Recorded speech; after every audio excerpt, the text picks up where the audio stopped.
আসসালামু আলাইকুম। প্রিয় দর্শক, অন্য মঞ্চের আলাপচারিতায় আপনাদের সকলকে আমন্ত্রণ জানাচ্ছি। নমস্কার, আমি তরুণ ঘোষ।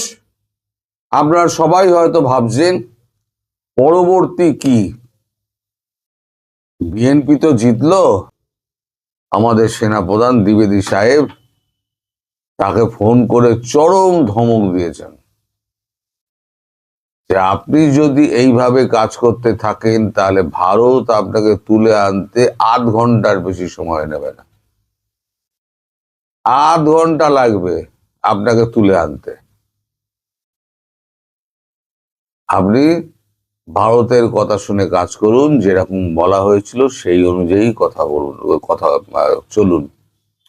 তারপরে একদম ওয়াকারুজ্জামান পুরো খেলা ঘুরিয়ে দেন, মার দাঙ্গা চারিদিকে করে একদম জামাতের প্রার্থীকে একেবারে আটক করে গুলি শুদ্ধ বন্দুক সন্দুক আটক ফাটক করে টাকা পয়সা ধরে জামাতের মধ্যে একটা ত্রাস ধরিয়ে দেন।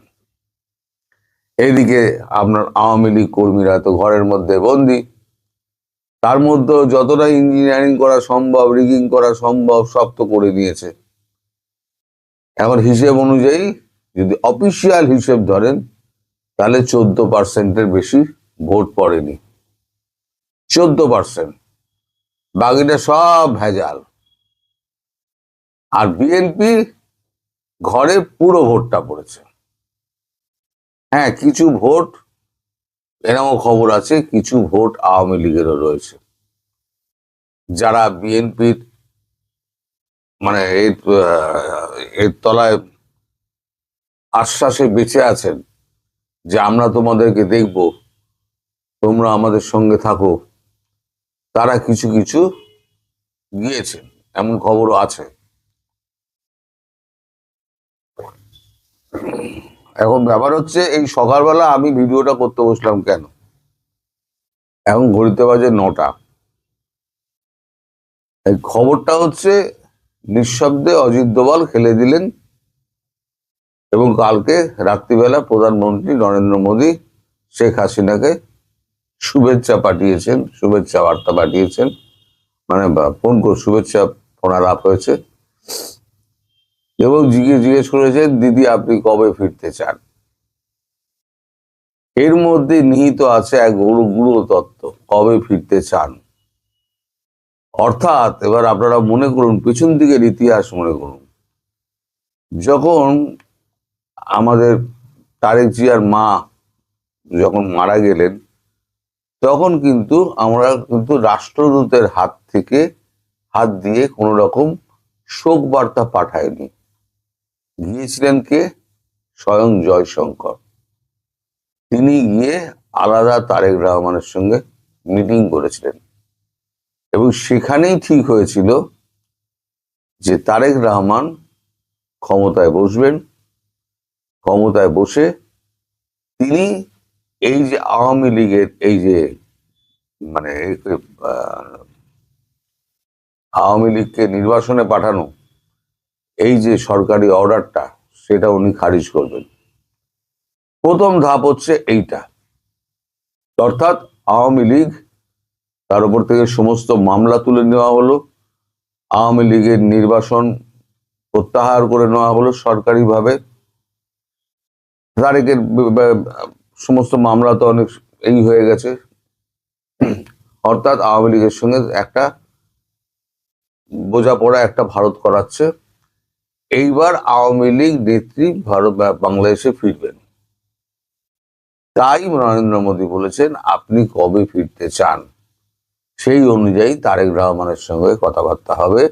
কারণ তারেক রহমান গদিতে বসে প্রথম যে সইটা করবেন সেটা হচ্ছে আওয়ামী লীগের নির্বাচন সংক্রান্ত যে নথি আছে সেটাকে বাতিল করবেন এবং তার বিরুদ্ধে যত মামলা আছে সেই মামলাগুলোকে বাতিল ঘোষণা করবেন। এটা ছিল ভারতের প্রথম শর্ত জয়শঙ্করের সঙ্গে মিটিং এর সময়তে।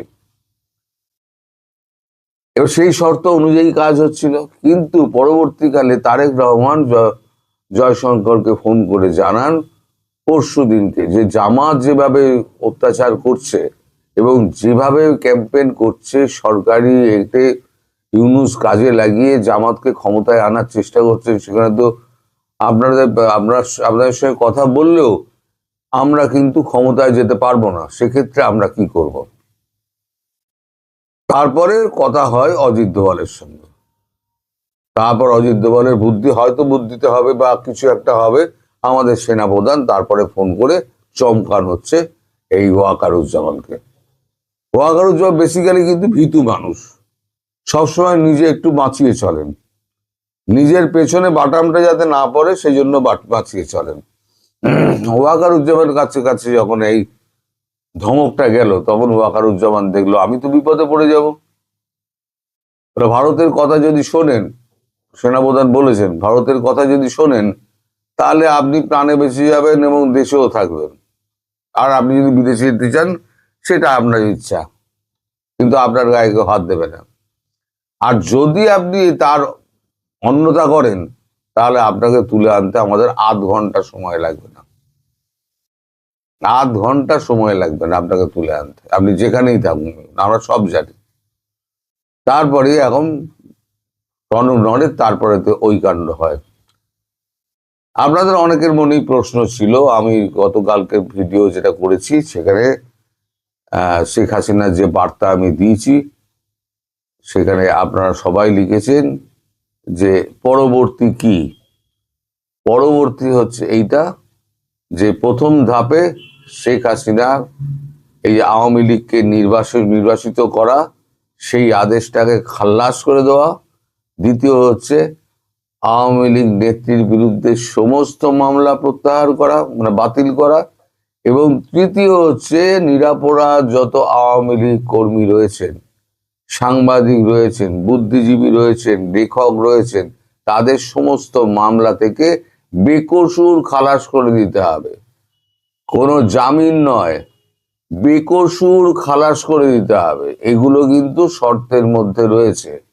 অর্থাৎ এখন যারা আওয়ামী লীগের কর্মী, নেতা, যারা লেখক, বুদ্ধিজীবী, শিল্পী যারা রয়েছেন, যারা এই অত্যাচারের শিকার হয়েছেন, তারা এখন নিশ্চিন্তে থাকতে পারেন যে আগামী মাসখানেকের মধ্যে আপনাদের পুরোপুরি মুক্তির ব্যবস্থা হবে, সেখানে কোনো জামিনের প্রসঙ্গ থাকবে না। এবার সব তো হলো, শেখ হাসিনা যখন ফিরবেন তখন তিনি আবার নির্বাচনী কাজকর্ম শুরু করে দেবেন, আর এই সরকার টিকবে না। কারণ যখনই শেখ হাসিনা তার রাজনৈতিক কর্মকাণ্ড শুরু করবেন, তিনি যখন বলবেন যে আমাকে উৎখাত করা হয়েছিল, এই চক্রান্ত হয়েছিল আপনাদের চোখের সামনে, এইবার 16 বছর ধরে আমি যা করেছি, আমাকে চোর সাজানো হয়েছিল, আমি কতটা চোর কতটা সাধু আপনাদের চোখের সামনে, আমি কি দেশ রেখে গেছিলাম আর কি দেশ হয়েছে সেটা আপনাদের চোখের সামনে, অথচ আমাকে চোর প্রমাণিত করে আমাকে দেশ থেকে বাধ্য করা হয়েছে, মানুষকে ভুল বোঝানো হয়েছিল, আপনাদের ভুল বোঝানো হয়েছিল। এই বার্তা যখন ধীরে ধীরে সশরীরে তিনি দেবেন, তখন দেখবেন হাওয়া পাল্টে গেছে, একটা বিদেশি চাপ একটা আসবে। ভারত চাইছে কি আপাতত ব্যাপারটা ধামাচাপা হোক, আপাতত জিনিসটা ধামাচাপা হোক, তারপর এখন দেখা যাবে ভবিষ্যতে কি হয়।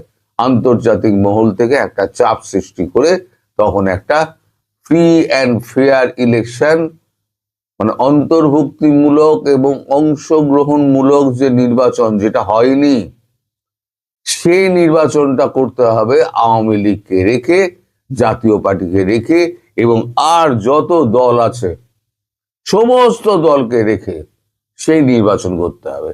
আর সেই নির্বাচন যদি হয়, সমস্ত দলকে রেখেও যদি হয়, প্রধান বিরোধী দল হবে বিএনপি, এবং বিএনপি সেই মর্যাদা পাবে, ভারতের সঙ্গে যা কথা হয়েছে সেই বিএনপি সেই মর্যাদা পাবে।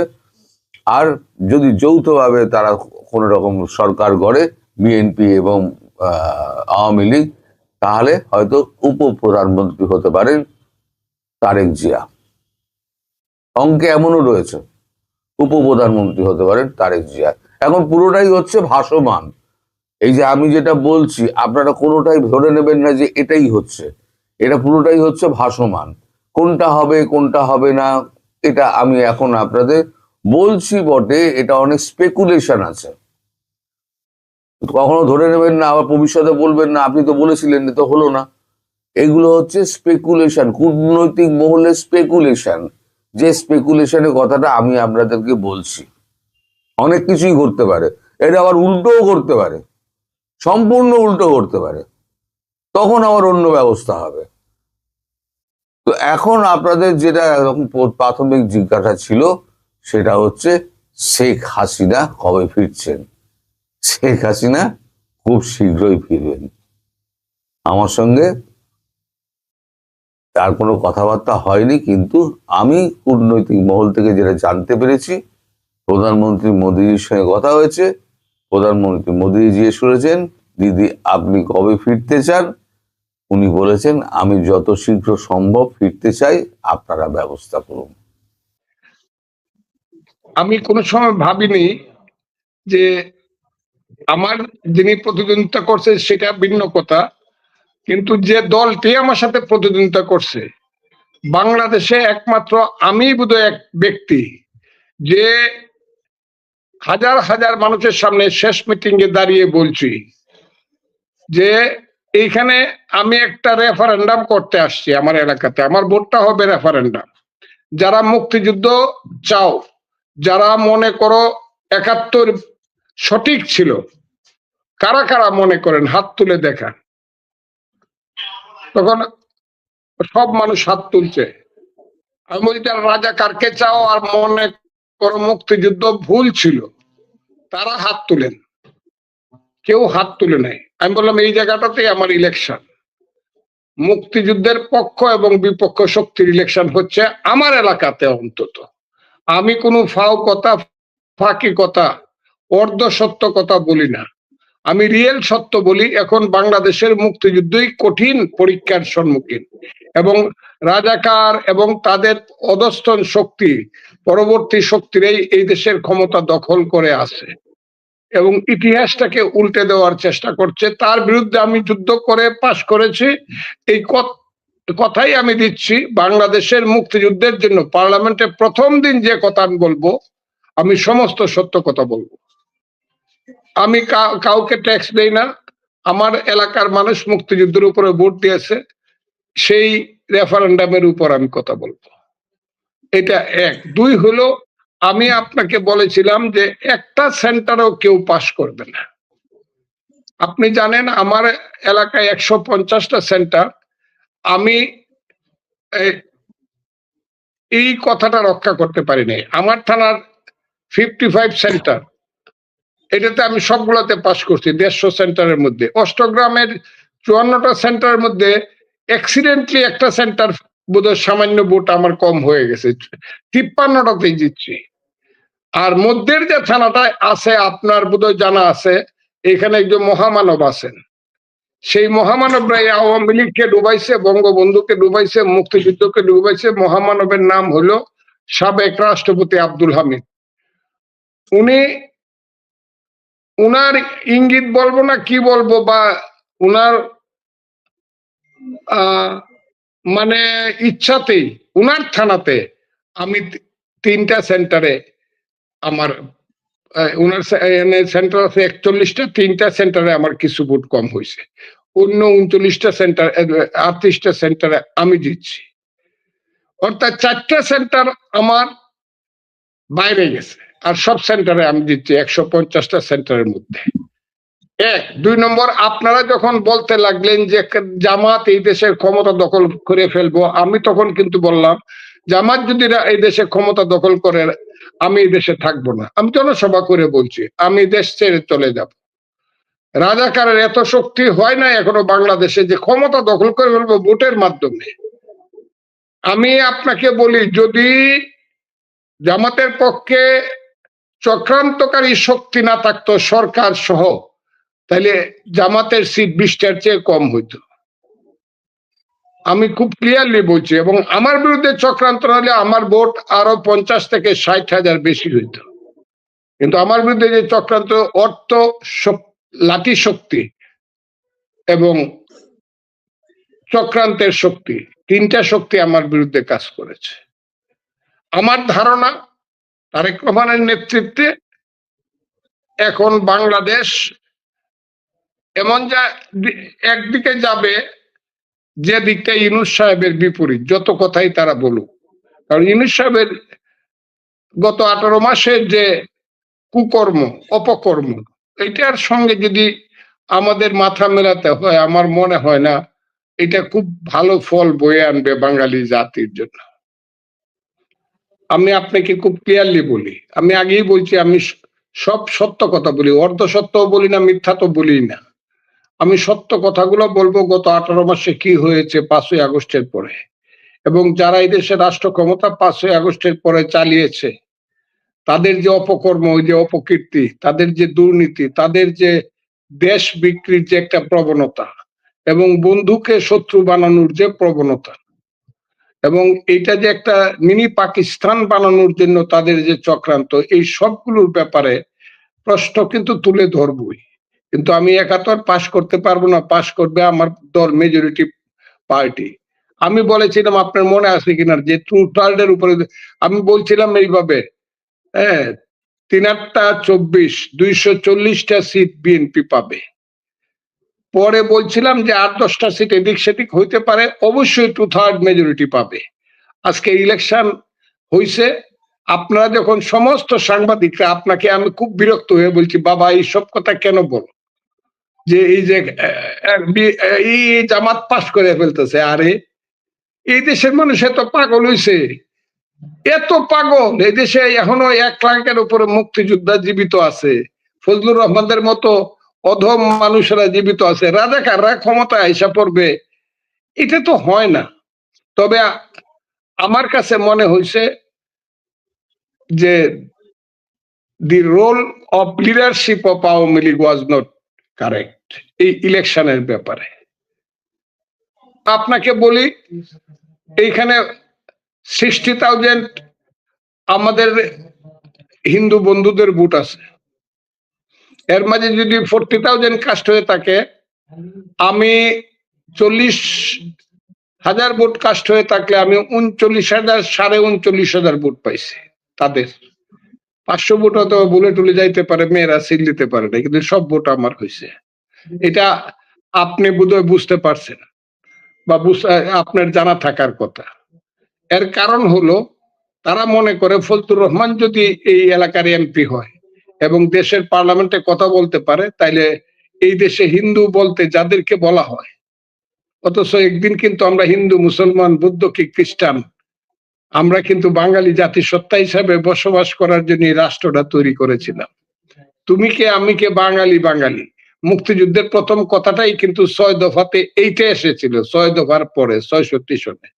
কাজেই এই জায়গাটা আপনাকে আমি বলি, এই জায়গাটা নিয়ে কোনো কম্প্রোমাইজ হবে না। এবং যারা গত 15 মাসে বা 18 মাসে এই দেশটাকে পাকিস্তান বানাতে চাইছে, এদের ব্যাপারে কথা বলবো। আমি কোন ছাড় এদেরকে দিব এটা মনে হয় না দিতে পারবো। আমি সত্য কথাগুলো তাদের সম্পর্কে বলবই, কারণ তারা এই দেশটাকে এমন একটা জায়গায় নিয়ে গেছিল বা গেছে, যে জায়গা থেকে মুখ দেখানোর কোনো ব্যাপার আর বিদেশের অন্য দেশের কাছে থাকে না। জাতি হিসাবে আমরা খুব ছোট হয়ে গেছি। ইউনূস সাহেবেরা 1 নম্বর ভুল ছিল, তাদের সিদ্ধান্ত যখন নেওয়ার কথা এই দেশের রাজনীতি এবং ইলেকশনের ব্যাপারে, তখন কিন্তু তারা এখানে একটা সিদ্ধান্তহীনতার মধ্যে ছিল। কিন্তু সিদ্ধান্তটা যখন তারা সর্বশেষ নিল, তখন কিন্তু তারা ভুল সিদ্ধান্ত নিল। কি ভুল সিদ্ধান্ত? সেটা হলো, তাদের উপর থেকে বলা হইলো যে ভোটের বাক্সের কাছেই যাওয়া যাবে না, ভোট সেন্টারের কাছেই যাওয়া যাবে না। আচ্ছা ঠিক আছে, ভোট সেন্টারের কাছে না গেলে তো একটা বুঝতাম যে এটা খুব ক্লিয়ার একটা সিদ্ধান্ত, ভোট সেন্টারের কাছে যাবে না। যেমন এই 18 সনের না 24 সনের ভোটে বিএনপি বলছে আমরা যাব না, হ্যাঁ, কাজে আমরা যাই নাই। কিন্তু তারা ভোট সেন্টারের কাছে যাবে না বলে দেখা গেছে সব জায়গাতে তাদের 2 ধরনের কাজ হয়েছে। এক ধরন হইলো, যারা নিরীহ আওয়ামী লীগ করে দেশের মধ্যে আছে, দুইটা একটা কেস খাইছে, একটু পালায় টালায় থাকে, আবার একটু মানুষ মনে করে যে এরা ভালো মানুষ, এই ভালো মানুষগুলো আবার ভোট দিছে ভোট সেন্টারে গিয়ে। আমার কথাটা খুব বোঝার চেষ্টা করেন। আর যারা এখনো এই দেশে মানুষ মনে করে এরা খারাপ কাজ করছিল, আওয়ামী লীগের সর্বনাশ করছিল, মুক্তিযুদ্ধের সর্বনাশ করছিল বঙ্গবন্ধুর নামে এবং মুক্তিযুদ্ধের নামে, এরা সব জামাতকে ভোট দিচ্ছে। আমার কথাগুলো তাইলে 3 দিকে গেল কিন্তু আওয়ামী লীগ। একটা হলো নেতৃত্বের ডিসিশন হলো don't go to polling centre, ঠিক আছে, এটা মানলে কথা ছিল না, কিন্তু গেল, কিন্তু 2 দলই গেল। ভালো মানুষ যারা তারা বিএনপি কে ভোট দিল, আর যারা ওই বিভিন্ন ধরনের খেলায় মত্ত তারা জামাতকে ভোট দিল। এবং আমার এলাকাতে তাই হয়েছে বেশিরভাগ। ভালো যে আওয়ামী লীগ যারা, সব নিরীহ আওয়ামী লীগ, মুক্তিযুদ্ধের পক্ষের আওয়ামী লীগ সব আমাকে ভোট দিছে। আর আজকে দুর্ভাগ্যজনক ভাবে আপনি জানেন, মিঠামইন থানা রেজাল্টটা দেখলে আপনি বুঝবেন এই রেজাল্ট ফজলুর রহমানের বিরুদ্ধে হইতে পারে না, আব্দুল হামিদের সিদ্ধান্ত ছাড়া। আমার কথাটা আপনার এটা আমি খুব ক্লিয়ারলি দেখাই দিব যে এই উনার বাড়ির সেন্টার, উনার বাড়ির সেন্টারে জামাত পাস করে কেমনে, উনার বাড়ির সেন্টার, এবং সেন্টারটা হইলো উনার বাড়ির স্কুলে, বাড়ির ঘরের মধ্যে। এই সেন্টারে জামাত পাস করে কেমনে, উনার ইউনিয়নে জামাত পাস করে কেমনে? একটা ইউনিয়নে পাস করছে জামাত, সেটি তার আপন শালা ইলেকশন করছিল করিমগঞ্জ তারাইল থেকে, জীবনে ওই এলাকাতে 10,000 ভোট পায় নাই জামাত, দাঁড়াই বাড়ি সাহস পায় নাই। এখন তার আপন শালা দাঁড়ায় উসমান ফারুকের মতো ক্যান্ডিডেটে প্রায় ফেল করে দিয়েছিল, 3,000 ভোটে উসমান ফারুক সাহেব পাস করছে 86 and 83, তার শালা পাইছে 83, যেখানে 3,000 ভোট পাওয়ার মতো অবস্থা করিমগঞ্জ তারাইলে নাই। আমি সেই কারণে কথাটা বলছি যে আব্দুল হামিদ সাহেবের মতো লোক যদি জামাতকে ভোট দেওয়ায়, এর চেয়ে দুর্ভাগ্য। উনি বলতে পারতো ডোন্ট গো টু সেন্টার। আমি আপনাকে একদম প্রমাণ দিয়ে বললাম যে একটা ইউনিয়নেই আমি ফেল, ইউনিয়ন আমার সেন্টার, আমার কনস্টিটিউয়েন্সি, এর মধ্যে একটা ইউনিয়নে ফেল করছি, সেটা হলো আব্দুল হামিদের ইউনিয়ন এবং তার বাড়ির সেন্টার। আওয়ামী লীগবিহীন নির্বাচনে বিএনপির ভূমিধর জয়, জামাতের উত্থান এবং আগামীর বাংলাদেশের রাজনীতি কি হতে যাচ্ছে একটা ভিন্ন প্রেক্ষাপটে বলা যায়। বাংলাদেশের 13শ জাতীয় সংসদ নির্বাচন অনুষ্ঠিত হলো, যে প্রেক্ষাপটের দৃশ্যে বাংলাদেশের প্রধান রাজনৈতিক দল আওয়ামী লীগ অনুপস্থিত। আওয়ামী লীগকে আর্টিফিশিয়ালি অনুপস্থিত করে রাখা হয়েছে, কারণ এই যে গত 1.5 বছরে বা নির্বাচনের আগেও বিভিন্ন গোয়েন্দা সংস্থা সরকারি আওয়ামী লীগ নিষিদ্ধের পরেও যত জরিপ হয়েছে, সব জরিপে যদি একটা নিরপেক্ষ নিউট্রাল ভোট হতো আওয়ামী লীগ সহ, আওয়ামী লীগ জয় পেত ভূমিধর জয়, এবং ভোটের পার্সেন্টেজ আওয়ামী লীগের পার্সেন্টেজ হতো 50%-এর উপরে, সব জরিপ যা দেখেছি, এবং আসন পেত 2 শতাধিক আওয়ামী লীগ। কিন্তু যেহেতু আওয়ামী লীগের এত বড় জয় অন্ততপক্ষে এই যে মবের বাংলাদেশ, এটি মেনে